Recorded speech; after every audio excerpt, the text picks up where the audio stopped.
वृंदावन में आते ही हमें कुछ विशेष बातों का ध्यान रखना चाहिए ताकि हमारी यात्रा और भी पवित्र और सफल हो।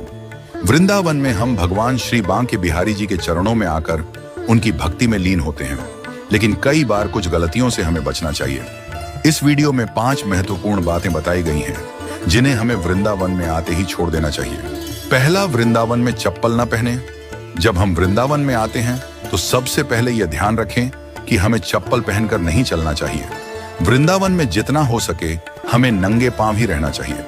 ये इसलिए क्योंकि स्वयं श्री बांके बिहारी जी ने कभी भी वृंदावन की गलियों में चलते समय पादुका चप्पल का उपयोग नहीं किया था।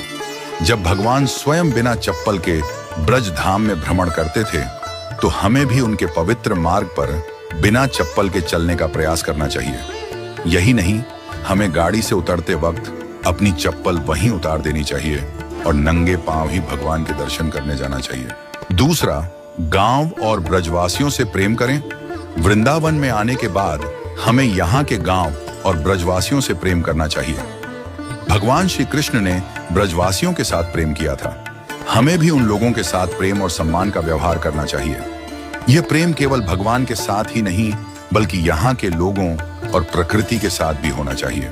तीसरा, ब्रज की रज से प्रेम करें।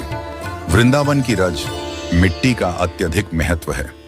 हमें ब्रज की रज का सम्मान करना चाहिए और जहां भी हम जाएं वहां गंदगी न फैलाएं। ब्रज की रज को अपवित्र करना हमारे लिए न केवल गलत है बल्कि यह उस भूमि का भी अपमान है जो भगवान श्री कृष्ण की पवित्र भूमि है।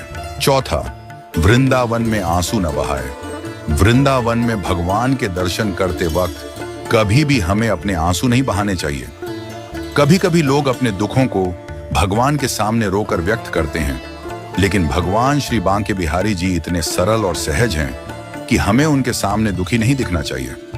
यदि हम भगवान के सामने रोते हैं तो यह भगवान की सहजता और सरलता को प्रभावित कर सकता है। जैसे घर का बच्चा अगर किसी को रोते हुए देखता है तो वह भी दुखी हो जाता है। भगवान सब कुछ जानते हैं, वे हमारे दुखों को समय पर दूर करेंगे, इसलिए हमें उनके सामने कभी भी रोने की आवश्यकता नहीं है।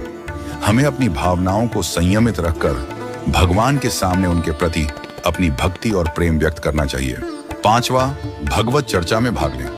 वृंदावन में यदि हमें किसी व्यक्ति से संतुष्टि नहीं मिलती है तो हमें उनके साथ समय नहीं बिताना चाहिए, लेकिन यदि हम ब्रज के वृक्षों के पास बैठते हैं तो वहां हम 10 से 20 मिनट तक कृष्ण का नाम लेकर ध्यान कर सकते हैं।